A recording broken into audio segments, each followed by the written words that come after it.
श्री गायत्री जयंती।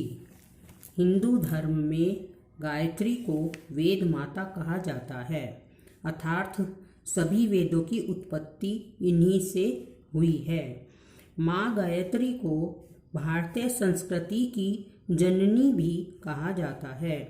धर्मशास्त्रों के अनुसार ज्येष्ठ मास के शुक्ल पक्ष की 10वीं तिथि के अनुसार माँ गायत्री का अवतरण माना जाता है। इस दिन को हम गायत्री जयंती के रूप में मनाते हैं। माँ गायत्री को हमारे वेदों में वेद माता कहा गया है। माँ गायत्री की महिमा चारों ही वेद गाते हैं। जो फल चारों वेदों के अध्ययन से होता है वह एकमात्र गायत्री मंत्र के जाप से हो सकता है। इसलिए गायत्री मंत्र की बड़ी महिमा बताई गई है। गायत्री माता हिंदू धर्म की देवी हैं। मान्यता के अनुसार गायत्री माता शक्ति का केंद्र हैं, जिनमें सभी प्रकार की शक्तियों का समावेश है। पुराणों के अनुसार देवी गायत्री का जिक्र ब्रह्मा जी की पत्नी के रूप में किया गया है। गायत्री को वेद माता भी कहा गया है। माना जाता है कि इनके मंत्र जाप से व्यक्ति के सारे कष्ट दूर हो जाते हैं तथा मोक्ष की प्राप्ति हो जाती है। अथर्ववेद में गायत्री माता को आयु, विद्या, संतान, कीर्ति, धन और ब्रह्म तेज प्रदान करने वाली कहा गया है। श्री गायत्री देवी की शादी से जुड़ी कहानी। गायत्री नाम से ऋग्वेद में एक सबसे लंबा छंद है।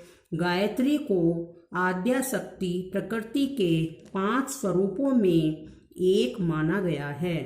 यही वेद माता कही गई है।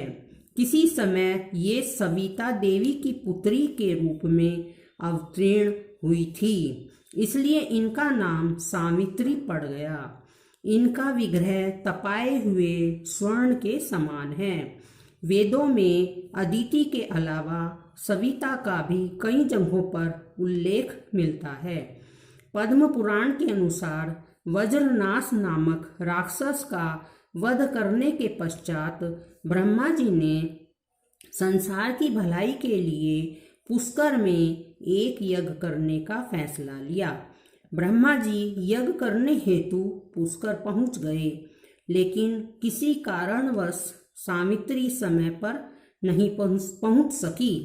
यज्ञ को पूर्ण करने के लिए उनके साथ उनकी पत्नी का होना जरूरी होता है, लेकिन सावित्री जी के नहीं पहुंचने की वजह से उन्होंने एक कन्या गायत्री से विवाह कर यज्ञ शुरू किया।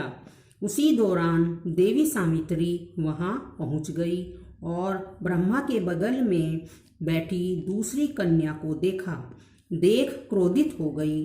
उन्होंने ब्रह्मा जी को श्राप दिया कि देवता होने के बावजूद कभी भी उनकी पूजा नहीं होगी।